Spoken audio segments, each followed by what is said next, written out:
So I've been covering the Kentucky race, the Senate race, actually, the primary between Charles Booker and Amy McGrath. Booker is a lefty's lefty, and love the guy. Talks about poverty in a very similar way that I talk about poverty, especially in its connection to crime. He was one of the people on the front lines of the protests, getting tear gas and pepper sprayed with every other person who was out there. The thing that got him fire and energy in the race were the marches and the protests. Something fundamentally changed in a very short period of time in this country when George Floyd was murdered. And it's not just the murder in and of itself, it's the public seeing it.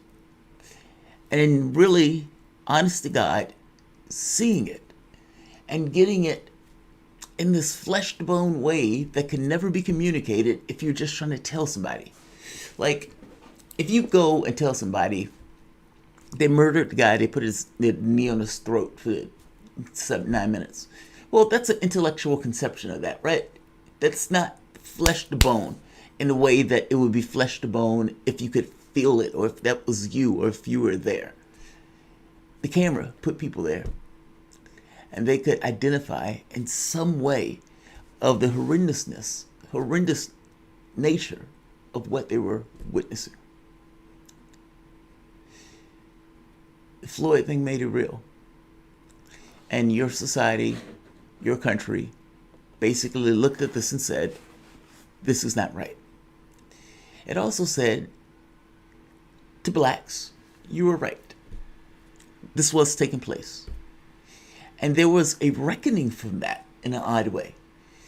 Almost from the standpoint of the perspective shift was in fact the reckoning in an odd way. Not so much that there was material gains from it. There were gains in the sense of people taking down Confederate flags or removing Aunt Jemima or those type of things. Basically symbolic of sorts. Or for that matter, taking down the statues. These revisions of history that they put up in regards to reverence. Well, those things get taken down.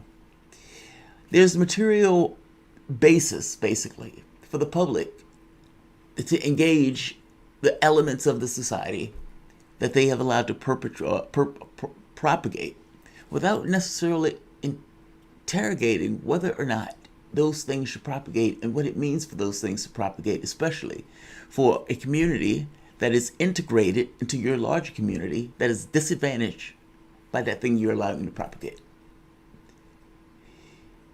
In this particular case, Charles Booker was one of the people that came out of that. He was able to get endorsements from AOC, I think Sanders, and he came out with a certain amount of energy. He got a bit more financial clout. Now, Amy McGrath was a financial powerhouse. She was the darling of the DNC, the DCCC. So, for the most part, she was expected to be the person who was going to win. Nobody knew who Booker was. Booker surprised everybody. Right now, this is Kentucky with 79% of the vote tallied. Amy McGrath, 200,914 votes. 44.5%. Charles Booker, 209,616 votes. 44.4%. This is a difference of 298 votes. That's what separates them. Now, part of me wants to look at these mofos here that had no chance of winning and tell them to get the fuck out the race. But I can't do that because I need to be a better person than that. But that's 4.8 percentage points that Charles Booker could be using. Or that's 1.8 percentage points that Charles Booker could be using. Or that's 1.1 points that Charles Booker could be losing. I'm just saying, yes. At that point, yes. In this moment, yes. I would like those people out of the race. But it's the tally. It is what it is. He has to run in the race to which he finds himself. Look, that's close. I don't know enough about the districts in Kentucky in order to give any kind of analysis in regards to what's going to pop out of which states, meaning where what districts trend a particular person, or was going in a particular way. But what I can say is Booker has done, even with this, somewhat the unthinkable. But the catch becomes what happens in the end. And there are no lollipops for second place. You got to win. And I have to be honest, if he wins this race, I would give him some level of chances to beat Mitch McConnell.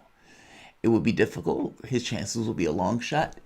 But they only run dinosaurs against Mitch McConnell. And Mitch McConnell eats those dinosaurs alive. You basically have a race to the bottom, and Mitch McConnell can always beat you to the bottom. But this is different for him. This is a lefty challenger that is a different animal.